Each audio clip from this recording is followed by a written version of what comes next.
What happens when the heroes who protect a nation are treated like criminals in their own city?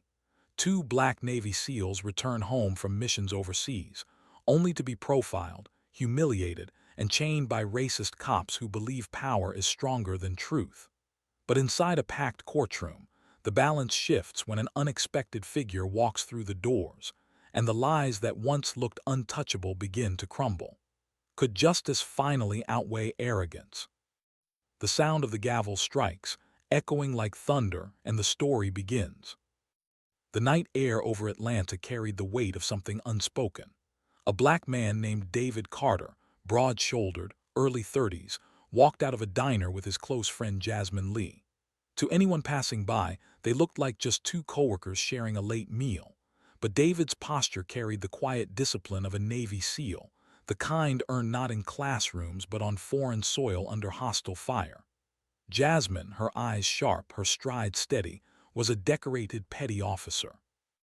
Both had spent years defending a nation that now seemed to look right through them. The parking lot was mostly empty, lit by a handful of flickering lamps. David jingled his keys, tossing them once before unlocking his black SUV. He smiled faintly, the kind of smile that came from survival, not arrogance. Then the sound cut the air. A sharp command barked from across the lot. "Hey, step away from that vehicle." Two uniformed officers emerged, their boots pounding against asphalt. Their flashlights weren't searching, they were accusing. Jasmine froze, her hands halfway raised. "We're not doing anything wrong," she said calmly, but her voice was already carrying an edge. The taller officer sneered. "People like you don't belong with cars like this." He didn't need to say more, the weight of the words told the whole story. David kept his breathing even. Years of training had taught him to stay composed when others lost control. He reached slowly into his wallet, pulling out his military ID. "I'm Lieutenant Carter, United States Navy. She's Petty Officer Lee. We just finished dinner, that's all." His voice was steady, respectful, but the officers didn't flinch. One grabbed his wrist, twisting it behind his back. The ID slipped from his hand, landing face down on the pavement. The smaller officer kicked it aside with his boot. Jasmine stepped forward instinctively. "You saw his ID." Her protest was cut short when the other officer shoved her roughly against the hood of the SUV. The metal groaned under the force, her palms pressed flat. The taller cop leaned close, his breath hot with arrogance. "You think that card makes you special? Not here. Here you're just another suspect." David felt the cold bite of steel around his wrists. The cuffs clicked, too tight, intentional. For a moment, the world narrowed to the sound of his own heartbeat and the flicker of the failing lamp above. The space around him seemed to shrink, the night air pressing down heavy as if the city itself wanted him silent. A couple walking out of the diner paused to watch. One whispered, horrified, "They didn't even resist." The taller officer snapped back at them, "Keep moving. Nothing to see here." But there was plenty to see. A man who had risked his life for his country, now shackled in a parking lot for nothing more than his skin and his presence. Jasmine tried to keep her chin high, but the officer's grip shoved her lower. Her voice came out sharp, cutting through the dark. "This is harassment. You know it, and everyone watching knows it." The taller cop smirked, his words slicing the air. "Harassment? No, sweetheart. This is me keeping the streets clean." The cuffs locked tighter. David said nothing, but inside, a fire was building. He had been trained to endure storms, to survive firefights, to keep calm when chaos screamed. But nothing prepared him for this, the humiliation of being treated like a criminal in the very city he had sworn to protect. As they were marched toward the patrol car, the headlights from a passing vehicle swept across the lot, illuminating the ID still lying in the dirt. Its photo caught the beam for an instant, proof of service ignored, abandoned. David turned his head just enough to see it before the cruiser door slammed behind him. The officers exchanged a glance, smug in their authority. One muttered under his breath, just loud enough for David to hear, "Let's see how far that Navy story gets you tomorrow." The words echoed in the confined space of the backseat. Jasmine's jaw tightened, her eyes fixed forward, refusing to give them the satisfaction of fear. What neither officer knew was that tomorrow's courtroom wouldn't belong to their lives, and someone they least expected was already on their way. A patrol car rolled through the streets of Atlanta, its siren off, its presence almost casual. Inside, the silence pressed heavy against David and Jasmine. They sat shoulder to shoulder, their wrists cuffed, the vinyl seat sticking uncomfortably against their arms. The taller officer adjusted the rearview mirror just enough to watch them. His smirk reflected back, faint but clear. "Funny thing," he said. "You people always think titles and uniforms make you untouchable. Out here, it's my word against yours. Guess who wins that?" David held his tongue, but his jaw flexed. He had heard phrases like "you people" whispered in barracks decades ago, buried under false camaraderie. To hear it now from an officer sworn to protect cut deeper than the steel biting his wrists. Jasmine leaned close, her voice low. "Don't give him what he wants. He feeds on reaction." Her eyes stayed locked on the officer, unblinking. The station loomed ahead, a boxy building under harsh fluorescent lights. The cruiser pulled into the lot, gravel crunching under the tires. The smaller cop got out first, yanking open the back door. "Out, now." David stepped out carefully, but the shove came anyway, pushing him forward into the cold night. Jasmine followed, her shoulders squared. Inside, the air smelled of stale coffee and cleaning chemicals. Officers at their desks looked up. Some frowned, others smirked knowingly. The taller officer walked them to the booking counter. Two suspects, resisting suspicious vehicle, could be stolen. His words rolled off casually like routine. The young desk officer hesitated. "Resisting, they look calm to me." His eyes flicked to the cuffs, then to David's steady posture. The taller cop's glare snapped back, sharp as glass. "You writing the report, or am I?"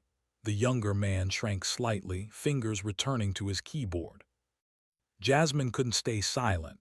"We offered identification." He kicked it onto the ground. Her words carried across the room. For a split second, the room stilled. Then the taller officer chuckled. "Identification? A fake card, please. Everyone's a Navy SEAL when they get caught." Laughter rippled from one corner of the station. Small, cruel. David felt the walls shrink. He remembered nights overseas, huddled in dark compounds with enemy fire close enough to rattle his bones. Yet nothing made him feel smaller than standing cuffed in his own city, his voice dismissed before it was heard. "You think this erases who we are?" His voice came out calm but strong enough to slice the air. The taller officer leaned close, so only David and Jasmine could hear. "Who you are doesn't matter. In this building, you're nothing but paperwork, and I decide what that paperwork says." He tapped his folder against David's chest before pulling it away. They were shoved into a holding cell, the bars clanging shut with a metallic finality. The space inside felt suffocating, bare walls, a cold bench, a single flickering bulb overhead. Jasmine sank onto the bench, exhaling through clenched teeth. "All the tour we've done, all the flags we've folded, and here we sit because of skin and suspicion." David lowered himself beside her, resting his elbows on his knees. His voice dropped. "My father used to say, the hardest fight you'll face is the one you fight at home." I didn't believe him then. I do now. The memory lingered, raw and cutting. The taller officer strolled past their cell, folder in hand, his grin stretched wide. "Get some sleep, heroes. Tomorrow, going to be a long day. Judge won't save you." He tapped the bars with his folder, the hollow echo ringing through the hallway before he walked off. David looked down at his wrists, red from the cuffs, then over at Jasmine. Her stare was steady, unbroken. They didn't need words. Both knew this wasn't about guilt or innocence. It was about power. And tomorrow, that power would be put to the test. What they didn't know was that someone else had already heard whispers of their arrest. Someone powerful enough to tip the scales. And by morning, the courtroom wouldn't just hold lies. It would hold reckoning. Dawn crept over Atlanta with a gray haze, the kind of light that made the courthouse look even colder. David and Jasmine were escorted through a side entrance, still in cuffs, now dressed in orange jumpsuits. The fabric was rough against their skin, a deliberate costume meant to strip them of dignity. The taller officer whispered as he shoved them forward, "Look guilty, and the judge won't need convincing." The hallway leading into the courtroom was long, sterile, lined with marble tiles that clicked under their shackled steps. Every sound seemed amplified, the jangle of chains, the scuff of boots, the muttered comments from onlookers who had gathered after catching wind of the arrest. "Another couple of thugs," one voice said. "Bet they'll claim discrimination," another sneered. Each word was a cut, a reminder that for some the story was already written. Inside the courtroom, the atmosphere buzzed. Reporters clutched notebooks, their pens poised. A few camera lenses glinted from the gallery, waiting to capture the downfall of two anonymous suspects. Judge Helen Crawford entered, her black robe flowing as she sat with practiced authority. "Court is now in session," the bailiff called out, his voice carrying a finality that filled the room. Officer Daniels, the taller one, stepped forward with the swagger of a man who believed the stage was his. He unfolded his report dramatically, the paper rustling like a script he had rehearsed. "On the night of September 21st, he began, the defendants resisted lawful commands, displayed suspicious behavior consistent with auto theft, and created a public disturbance." His words rolled out smoothly, dripping with false authority. David clenched his jaw. Jasmine's nails dug lightly into the bench, her silent fury pulsing through her stillness. They both listened as their lives were rewritten in front of strangers. Daniels pointed toward them, voice rising. They refused to comply, raising their voices, drawing attention. "A safety risk to the community. My partner and I acted to ensure order." The gallery murmured, some nodding, others frowning. It was a performance, and it was working. The judge nodded slightly, her face unreadable but her pen scratched notes. When Daniels finished, he folded his report with a flourish, glancing toward David and Jasmine as if to say, "Checkmate." "Defendants, you may respond," the judge said evenly. David rose slowly, chains clinking. His voice carried calm, but beneath it was fire. "Your Honor, that account is a fabrication. We complied with every command. I presented my military ID, proof of who I am and who we are." He ignored it, kicked it aside. He looked directly at Daniels. "What he wrote is not law, it's a lie." The room stirred. Reporters scribbled faster. Daniels laughed, his voice dripping with mockery. "Military ID, the oldest trick in the book. Anyone can claim to be a Navy SEAL." Jasmine stood next, her tone sharp enough to slice the tension. "We don't need to pretend. Our records speak for themselves. But apparently, in his world, truth bends to arrogance." Her gaze never wavered, locking onto Daniels until he shifted slightly, just enough for the gallery to notice. Judge Crawford raised her hand for silence. "This court will not become a shouting match. Evidence will be reviewed." She turned to Daniels. "You will provide full documentation and supporting evidence." Daniels nodded, smug returning to his face. "Of course, Your Honor, everything is in order." The moment felt heavy, tipping in the wrong direction. But then the back doors of the courtroom creaked open. Heads turned, whispers rippling like wind through dry leaves. A tall man entered, dressed in full Navy uniform, ribbons and medals gleaming under the fluorescent lights. His presence commanded the room without a word. Daniels stiffened, his smirk faltering. The reporters' pens froze mid-sentence. David and Jasmine exchanged a glance. They knew that silhouette. The judge leaned forward slightly, recognizing the insignia. The man walked with calm authority to the front of the courtroom. His voice, deep and steady, broke the silence. "Your Honor, my name is Admiral Thomas Reeves. These defendants are not criminals. They are my SEALs, and I am here to speak for them." The gallery erupted in murmurs, cameras flashing wildly. The balance of power had just shifted, and for the first time since their arrest, David and Jasmine felt the ground tilt back toward truth. But no one knew yet just how far this admiral was willing to go, or how much the corrupt officers had to lose. The hush that fell over the courtroom after Admiral Reeves spoke was the kind that made every creak of a chair feel thunderous. He stood tall, his uniform pressed sharp, ribbons glinting in neat rows across his chest. He didn't need to raise his voice. Authority radiated from him like heat. "Your Honor," he said, steady and calm, "these men and women are not suspects. They are sailors who have risked their lives for this country. Their service records are impeccable. Their sacrifices unquestionable. I demand that their names not be tarnished by lies." Judge Crawford narrowed her eyes. "Admiral, while your presence is noted and respected, the law demands evidence, not reputation. If there is documentation to support your claim, it must be submitted." Reeves placed a thick folder on the defense table, the sound of it hitting the wood sharp enough to make Daniels flinch. "Inside this file are mission reports, commendations, and security clearances. These aren't criminals. These are patriots."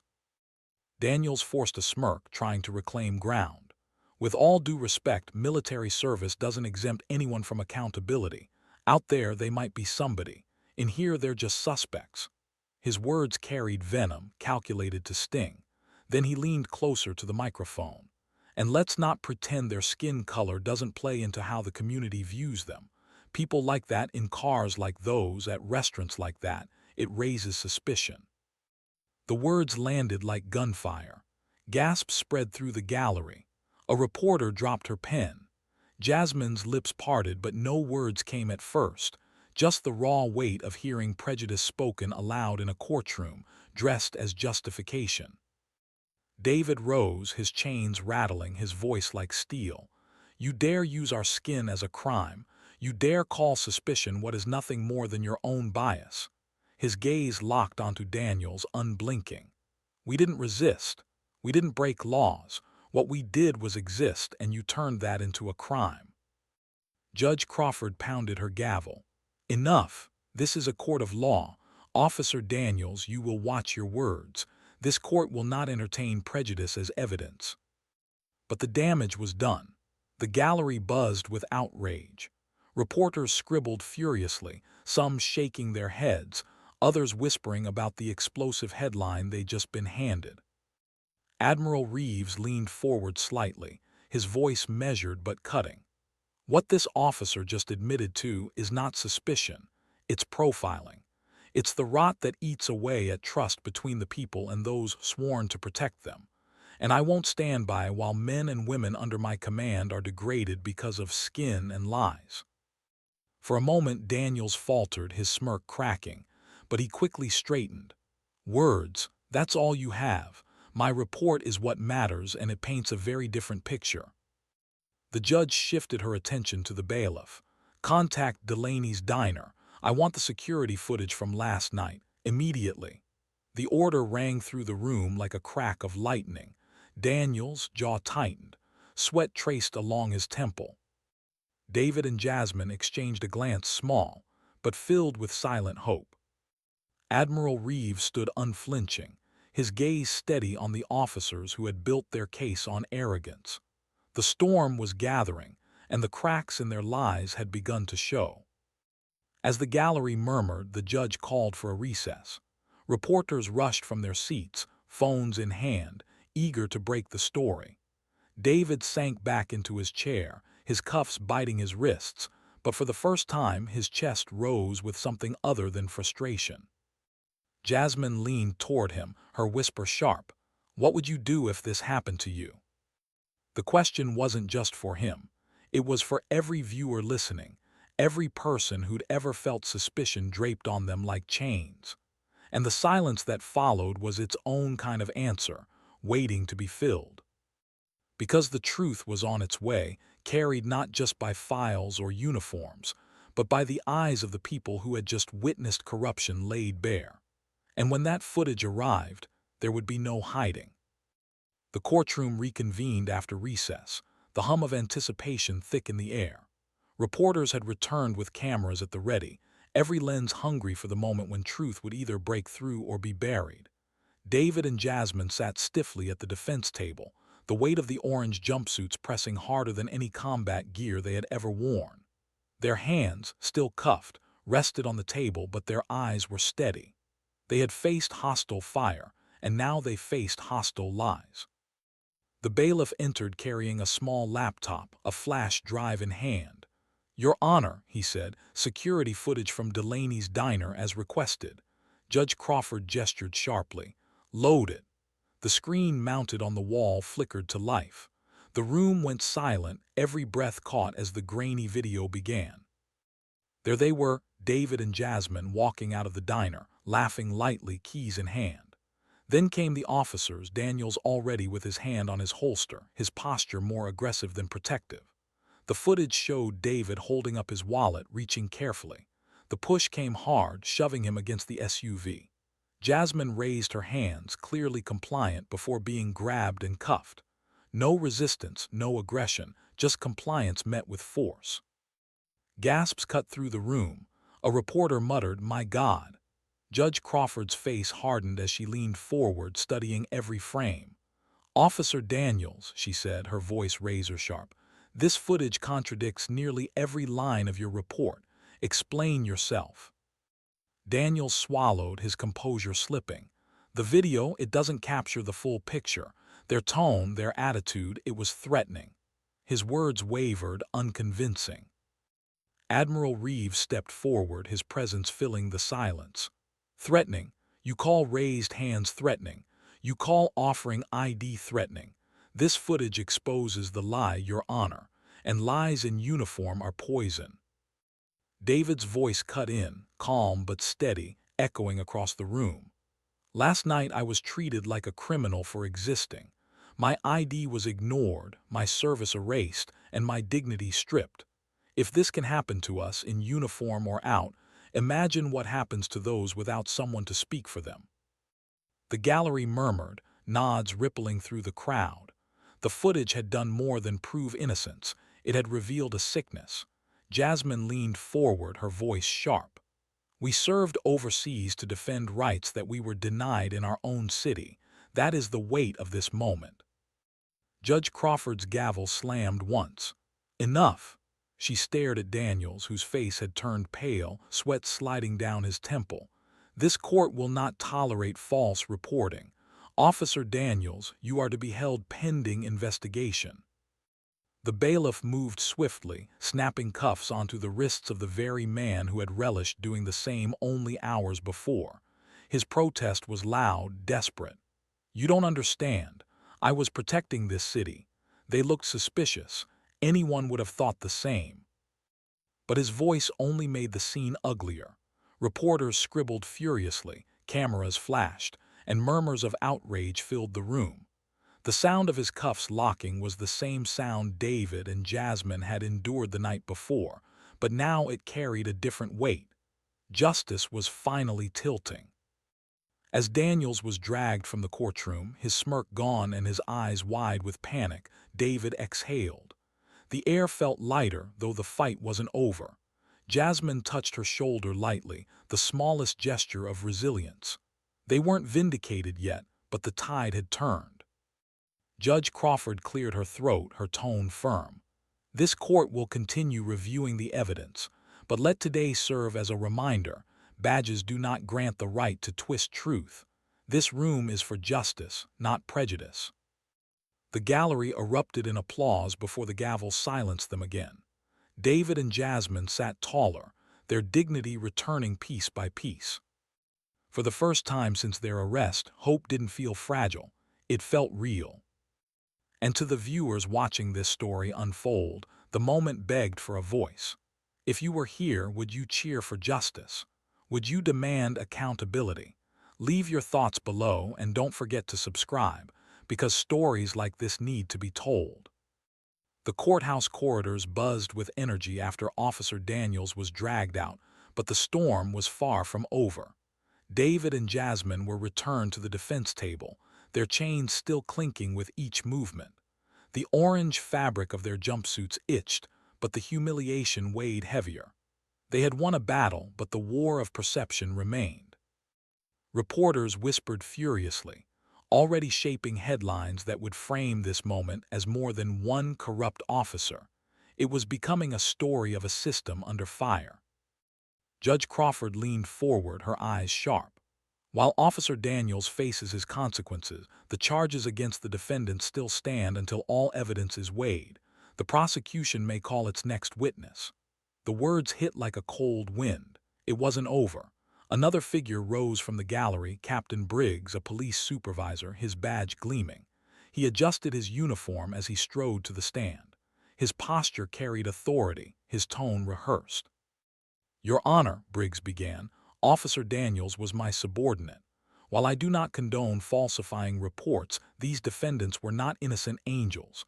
Our department had prior alerts about suspicious activity involving a black SUV matching this description. Their behavior raised red flags."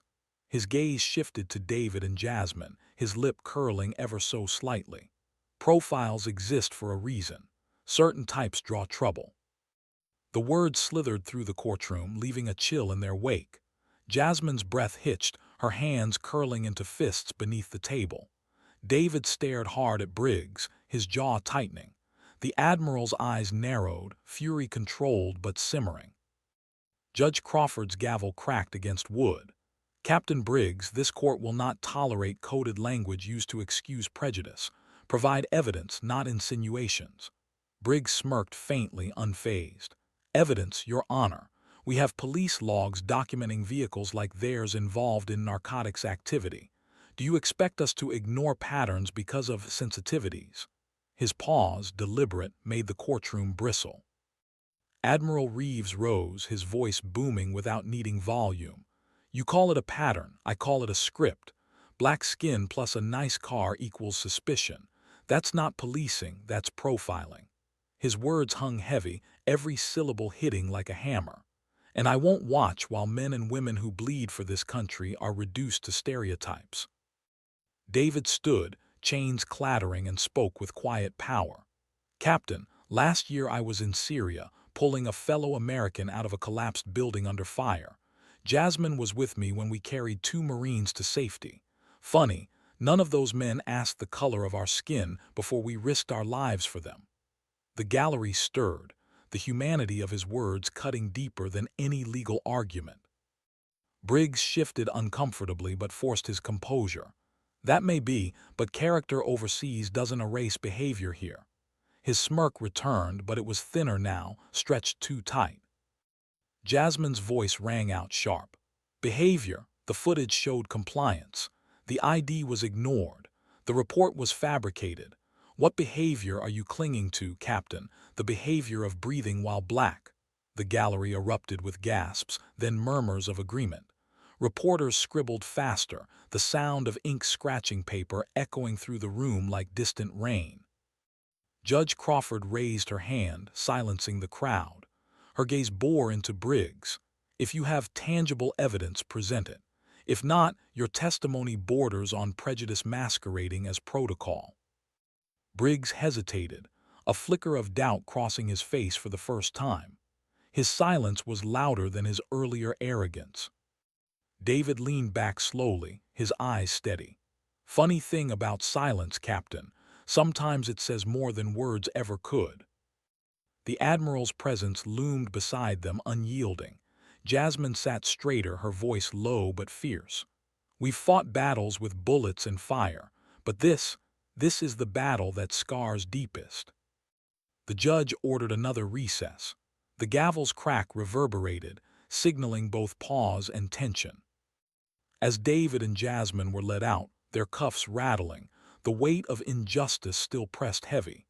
But the cracks in the opposition were widening, and the gallery had seen it. What they didn't yet know was that Briggs wasn't the top of the chain. Behind him waited someone else, someone pulling strings in shadows. And when that hidden boss stepped forward, the storm would reach a new fury. The holding room smelled of dust and old paper, a forgotten chamber beneath the courthouse where defendants waited between hearings. David and Jasmine sat on opposite ends of a metal bench, the weight of exhaustion pressing against them. The silence was thick, broken only by the occasional clang of footsteps in the hallway above. For a moment, David let his head rest against the wall, his chains rattling softly.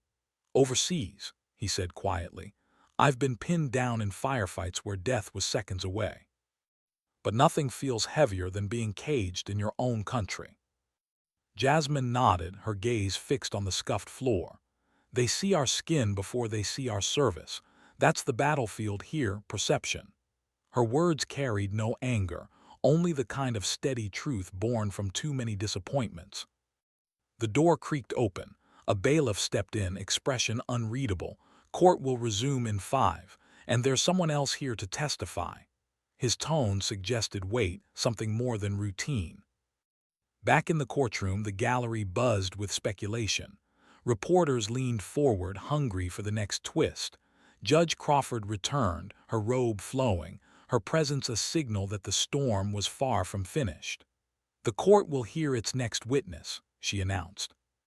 The doors swung open and a man in a decorated suit stepped through, Deputy Commissioner Alan Harkins. The hush that swept over the room was immediate. Harkins was no street officer. He was the kind of name whispered in City Hall, a man with friends in high places. His gray hair was cropped close, his face lined with authority. As he strode to the stand, he exuded confidence that wasn't just personal, it was systemic. He adjusted the microphone, his voice calm, practiced. "Your Honor, I have reviewed the reports. I stand by my officers. While mistakes may have been made in tone or in procedure, the arrests themselves were justified. These defendants matched the profile of individuals connected to ongoing investigations. My department cannot allow second-guessing when officers act to protect the public." The words were polished, calculated. The gallery shifted uneasily. It wasn't just one corrupt cop anymore. This was the system closing ranks. Admiral Reeves rose, his voice ironclad. "Commissioner Harkins, are you suggesting that ignoring ID, falsifying reports, and cuffing service members without cause are acceptable under your watch?" Harkins didn't flinch. "I'm suggesting that officers make difficult calls in tense environments. It is easy to critique with hindsight, but in the moment they acted within reason." Jasmine's voice cut through the chamber, sharp and unyielding. "Reason. Kicking away an ID, calling us suspicious for existing, shoving us into cells. If that's your definition of reason, then prejudice has a badge." Harkins' gaze flicked toward her, cold. "Watch your tone, petty officer. In this courtroom you're not Navy, you're defendants." The line dropped like a hammer. Gasps rippled through the gallery. It wasn't just racist, it was dehumanizing, stripping away identity, service, sacrifice. David stood, his chains clattering as he straightened to full height. His voice was low, steady, but it carried across the room. "You can strip me of a uniform, you can chain my hands, but you cannot erase who I am. Not here, not anywhere." The tension in the courtroom was palpable, like a storm pressing against glass. Reporters scribbled furiously, their pens racing to capture the clash between the decorated Admiral, the proud SEALs, and the commissioner who represented an entire system. Judge Crawford raised her gavel but hesitated, the weight of the moment hanging heavy. Everyone knew this wasn't about two suspects anymore. It was about power, prejudice, and whether the truth could survive against both. The Admiral leaned forward, his eyes locked on Harkins. "You've underestimated the strength of those you've tried to silence, and soon, the evidence will speak louder than any rank or title." The judge finally struck her gavel. "This session will reconvene with additional evidence review."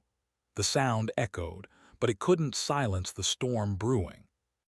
As David and Jasmine were led out again, whispers filled the gallery.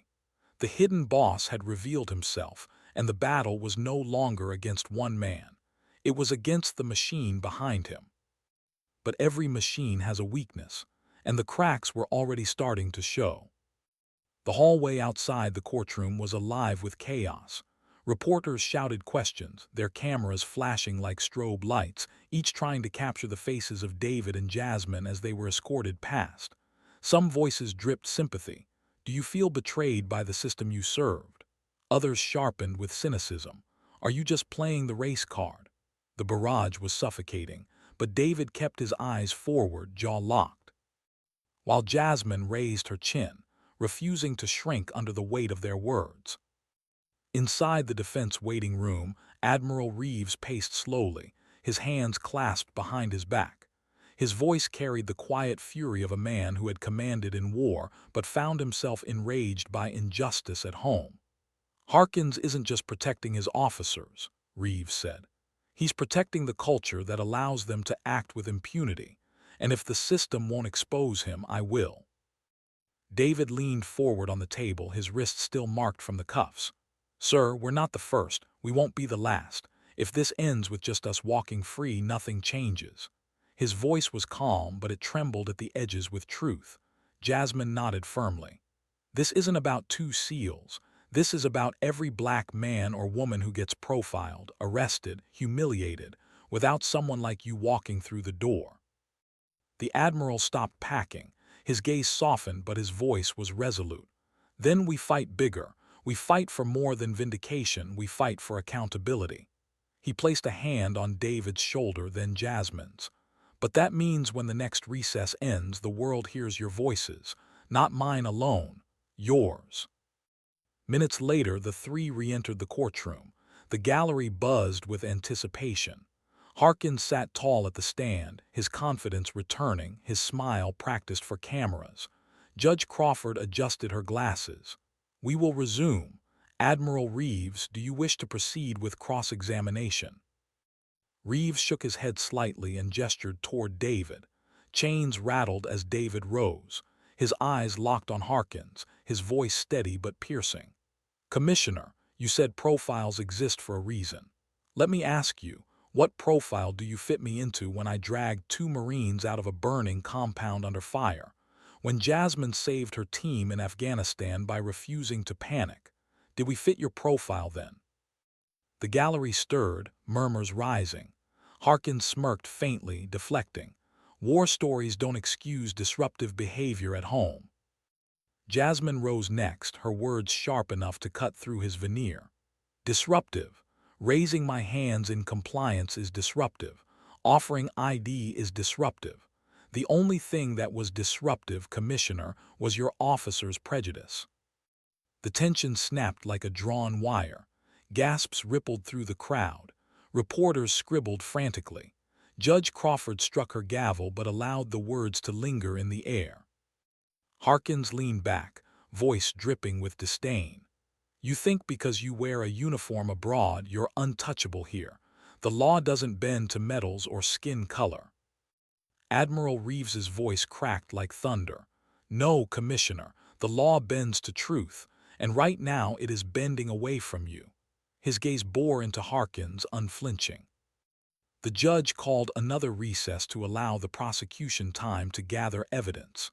But the gallery was already ablaze with murmurs. Racism wasn't just whispered anymore.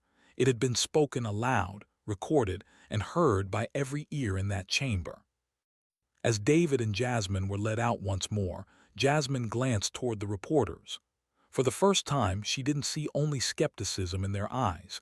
She saw fire, outrage, solidarity. Outside, voices began to swell, protesters gathering on the courthouse steps, holding signs hastily written but powerful: "Justice for all. Stop profiling. Truth matters." The story was no longer confined to the courtroom. It had spilled into the streets. And now justice wasn't just a question, it was a demand. "Do you think justice will be served?" By the time the next session began, the atmosphere in the courthouse had shifted. The protests outside grew louder, their chants echoing through the marble halls. "Justice for all, truth matters." The sound vibrated through the walls, a reminder that the trial unfolding inside wasn't just about two defendants anymore. It was about an entire community demanding to be heard. Judge Crawford entered with her usual stern expression, but even she couldn't ignore the rising tide of voices outside. "This court will proceed," she announced, her gavel cracking once. "Order will be maintained within these walls." Yet the chants still bled faintly through the windows, impossible to silence completely. The prosecution called their next witness, a detective named Sloan, a lean man with sharp eyes and a tone that dripped with practiced authority. "Your Honor," he began, "while the earlier officer's conduct may have been questionable, our investigation suggests these defendants matched the description of individuals tied to an ongoing drug ring. We cannot overlook the possibility of involvement." The gallery bristled. It was the same story dressed in new clothes, guilt by appearance. David leaned forward, his jaw tightening. Jasmine whispered, her voice sharp.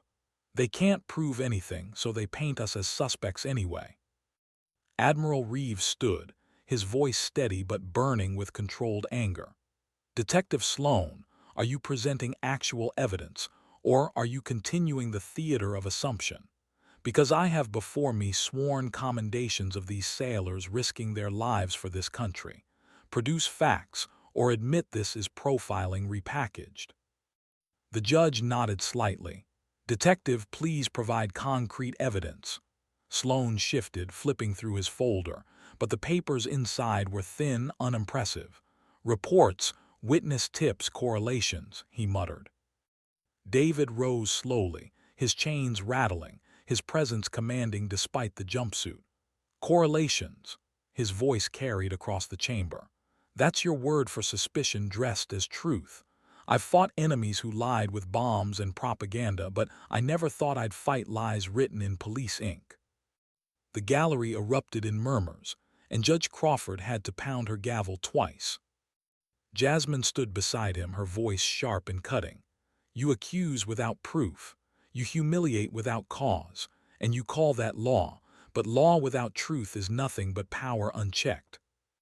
Sloan faltered, his face reddening. We followed leads, it is not personal." Admiral Reeves leaned forward, his tone low, lethal in its calm. "Not personal. You dragged two decorated sailors into court in chains, ignored their IDs, ignored footage, ignored truth. That's not policing. That's persecution." The judge's gaze hardened. "Detective Sloan, this court is not blind. What I see here is a pattern of justification with no substance. Without evidence, your testimony carries little weight." Sloan's mouth opened, but no words came. He lowered his eyes, shuffling papers he could no longer defend. Outside, the chants grew louder, breaking through the walls now like thunder. The gallery leaned in, breaths quickening. The air inside felt tighter, charged. And then it happened. The double doors at the back creaked open again. Every head turned. A tall figure in a tailored suit entered, not in uniform but with the air of someone who carried real power. His face was familiar from news broadcasts, his name whispered in politics and policing alike. Deputy Commissioner Harkins wasn't the top. This was the man above him, Police Chief Walter Greer, the hidden boss, the one no one expected to see in person. He walked forward with slow, deliberate steps, his presence silencing the gallery more effectively than any gavel.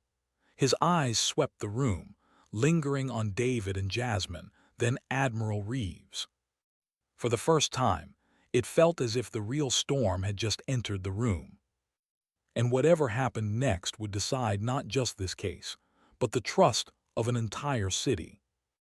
The air inside the courtroom grew heavy as Chief Walter Greer took the stand. He didn't need an introduction. His name was carved into the city's fabric. A man who had risen through the ranks, polished enough for press conferences, ruthless enough to survive scandals. His calm stride and measured tone made it clear he wasn't here to defend an officer. He was here to protect the institution. Judge Crawford's gaze tightened. "Chief Greer, do you wish to testify under oath?" Greer nodded, his voice smooth. "I do." He adjusted the microphone and folded his hands neatly. "Your Honor, I'm not here to excuse misconduct, but I must remind this court that the safety of our city relies on trusting its officers. Mistakes happen in tense situations. If every decision is torn apart, if every action is second-guessed, we risk crippling law enforcement." The words fell heavy, cloaked in reason but dripping with threat. The gallery stirred, some nodding unconsciously, others frowning at the manipulation. Admiral Reeves's jaw flexed as he leaned forward. Greer continued, his voice almost paternal. The defendants may have military records, I respect that, but military service does not exempt anyone from the law. Out there, he gestured vaguely, they may be heroes, but here they are suspects and my officers acted to maintain order. If we undermine that authority, chaos wins. David rose slowly, the clink of his chains punctuating every word as he spoke. Chaos wins when truth loses. Last night I showed my ID. I raised my hands, I complied. What law did I break, Chief? The law of existing in my skin. The law of driving a car you thought was too good for me. His voice cracked the veneer of Greer's calm, his words landing like punches. Jasmine stepped forward too, her eyes burning. Your officers didn't just second-guess us, they erased us. They turned compliance into resistance, dignity into danger. And now you sit here, trying to bury it under polished words. The gallery gasped, the tension swelling. Judge Crawford raised her gavel but didn't strike it yet. She was listening. Everyone was listening. Greer's eyes narrowed, his voice colder. You think emotion wins cases. You think stories outweigh procedure. The law is on my side. Admiral Reeves stood then, his presence towering. No, Chief, the law is on the side of truth, and I came prepared. He held up a sealed envelope. Last night I requested access to federal clearance logs. They confirm the exact times and locations of my sailors' presence during operations.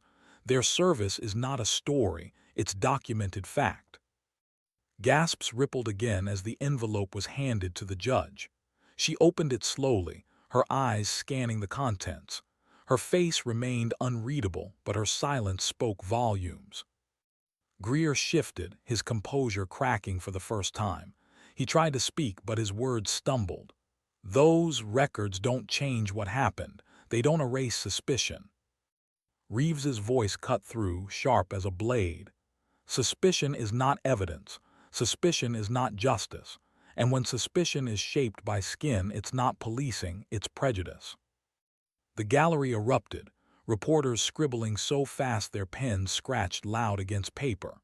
Some shouted questions, others whispered that the city had never seen its police chief cornered like this. Judge Crawford finally raised her gavel. This court will reconvene tomorrow morning. Chief Greer, your testimony will be reviewed alongside this new evidence. As she adjourned, the room buzzed with energy. Protesters' chants outside grew louder, echoing through the glass. David and Jasmine were led away again, but this time their steps carried more than chains. They carried momentum. And for the first time, Greer looked less like a leader and more like a man whose empire was beginning to crumble. Because once the cracks spread far enough, even the highest walls fall. The next morning, the courthouse was surrounded. Protesters filled the steps, their chants echoing down every block of downtown Atlanta. Signs waved in the air, "Stop profiling," "Truth matters," "Justice for all." News vans lined the streets, their satellite dishes pointed skyward, broadcasting every second. Inside, the courtroom was packed beyond capacity. Reporters filled the gallery, families of service members came in uniform, and community leaders sat shoulder to shoulder, waiting for what promised to be the day the truth either rose or was crushed. David and Jasmine were escorted in, still in jumpsuits, but the energy in the room shifted when they walked through the doors. Applause broke out, quickly hushed by the bailiff, but the sound lingered defiant. They weren't just defendants anymore. They had become symbols. Judge Crawford entered, her gavel cracking for silence. This court will proceed with the testimony of Chief Walter Greer. All eyes turned toward the stand, where Greer sat stiffly, his face composed but his jaw tight. He wasn't smiling today. The prosecutor tried to steady the narrative. Chief Greer, you maintain the arrests were justified. Greer leaned forward, his voice low but firm. I stand by my officers. They made judgment calls in a tense situation. Law enforcement cannot operate under fear of every decision being dissected by hindsight. Admiral Reeves rose immediately, his presence commanding. This isn't hindsight. This is evidence. The footage contradicts your officers. The records confirm who they are. The only thing left is your attempt to shield misconduct behind a badge." Greer's voice sharpened. "With all due respect, Admiral, the Navy doesn't run this city. We do." The words landed heavy, dripping with arrogance, and for the first time the crowd hissed audibly. Judge Crawford raised a hand. "Control the room." But even she couldn't hide the way her eyes narrowed at Greer's tone. David rose, his chains clattering, his voice calm but cutting. "Chief, last night I wasn't a SEAL. I wasn't an officer. I was just a black man in an orange jumpsuit before you even knew my name. You say you protect the city, but who protects us from you?" The gallery erupted, applause thundering before the gavel slammed repeatedly. "Order," the judge demanded, though her own voice carried the weight of agreement. Greer's calm cracked, his face reddening. "This court is a circus. These so-called heroes are manipulating emotion to dodge accountability." Jasmine stood, her gaze steady, her voice slicing through the noise. "Accountability? You don't even know the meaning of the word. We risked our lives for a country that lets men like you erase us with a pen. But the difference is truth doesn't erase. Truth endures." The gallery cheered again, and this time the judge didn't strike her gavel immediately. She allowed the moment to linger, allowed the weight of Jasmine's words to settle. Then Admiral Reeves stepped closer, his voice low but carrying. "Your Honor, I submit additional evidence. Testimony from civilians who witnessed the arrests, statements confirming there was no resistance, no threat. The people saw the truth. The people are here to speak it." Several citizens rose in the gallery, their voices rising one after another. "I saw him offer his ID," shouted a woman. "They never resisted," cried another. The room filled with the chorus of ordinary witnesses, a tide Greer couldn't control. Greer's face drained of color. For the first time his power looked fragile, brittle. He opened his mouth, but nothing came. The gallery saw it, the unraveling of a man who believed himself untouchable. Judge Crawford leaned forward, her tone sharp. "Chief Greer, it seems the only threat in this courtroom is the truth colliding with your arrogance. This court will recess for final deliberations." The gavel cracked. The sound was final, decisive. The gallery erupted in cheers as David and Jasmine were escorted out. Their steps were heavy with chains, but their faces carried a new strength. Outside, the chants grew louder, unified. The world was watching. And everyone knew. The final verdict would shake more than one man. It would shake an entire system. The courthouse was standing room only when Judge Crawford returned to the bench. The protesters outside had swelled into thousands, their chants rumbling through the glass and stone. The gallery was electric, reporters with cameras poised, families with eyes wide, and strangers leaning forward as if history itself were about to be written in that room. David and Jasmine sat at the defense table, their orange jumpsuits still visible, their wrists still cuffed, but their posture proud. They weren't waiting for permission to feel dignified. They carried it within themselves. Chief Greer sat rigid at the stand, his face pale now, his confidence leaking through every twitch of his jaw. The silence before the judge spoke was suffocating. "This court," Judge Crawford began, her voice ringing clear, "has reviewed the footage, the records, the testimony, and the evidence provided. What I see is not a pair of criminals, but a pair of citizens wrongfully profiled, unlawfully detained, and nearly buried by corruption disguised as procedure." She turned her gaze sharply toward Greer. "And what I see from this department is a betrayal of trust." The gallery erupted into cheers, barely restrained by the gavel. The judge continued. "Lieutenant David Carter, Petty Officer Jasmine Lee, the charges against you are dismissed in full. You are free to go." David exhaled for the first time in what felt like forever. Jasmine's eyes glistened, but she stood tall, shoulders squared. Reeves placed a hand firmly on each of their shoulders, his voice low but resonant. "You've carried yourselves like warriors. Today, you carried more than yourselves. You carried a truth this city needed to hear." Bailiffs approached Greer. His protests began immediately, sharp and desperate. "This is a mistake. You don't understand the danger. Without control, without profiles, the city falls apart." But his words rang hollow, drowned by the sound of metal cuffs snapping around his wrists, the same sound he had once authorized to humiliate others. Reporters surged forward, their voices overlapping. "Chief Greer, do you admit to misconduct? What does this mean for the department?" Cameras flashed as he was let out, his empire crumbling under the weight of evidence and outrage.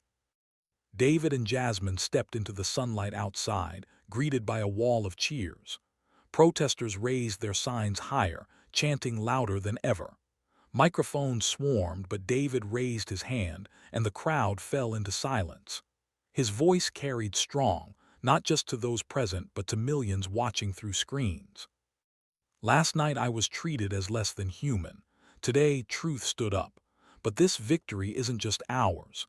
It belongs to every black man or woman who's ever been profiled, to every citizen who's ever been silenced by power.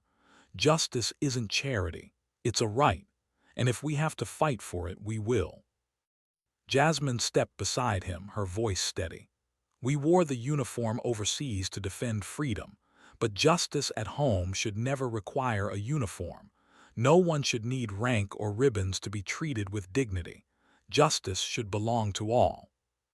The crowd roared, their chants rolling like thunder through the city. Cameras flashed, capturing the moment not as the end of a case but as the beginning of a movement. Reeves stood behind them, his presence like an anchor, steady and unyielding. The sun dipped lower, casting long shadows, but the light on their faces was clear. This was more than vindication, it was a statement. Lies fall, corruption cracks, and truth, though battered, stands tall. To every viewer watching, the message was clear. If you believe truth matters more than power, share this story. Leave a comment. Subscribe. Because the fight for justice isn't over, and your voice makes it louder.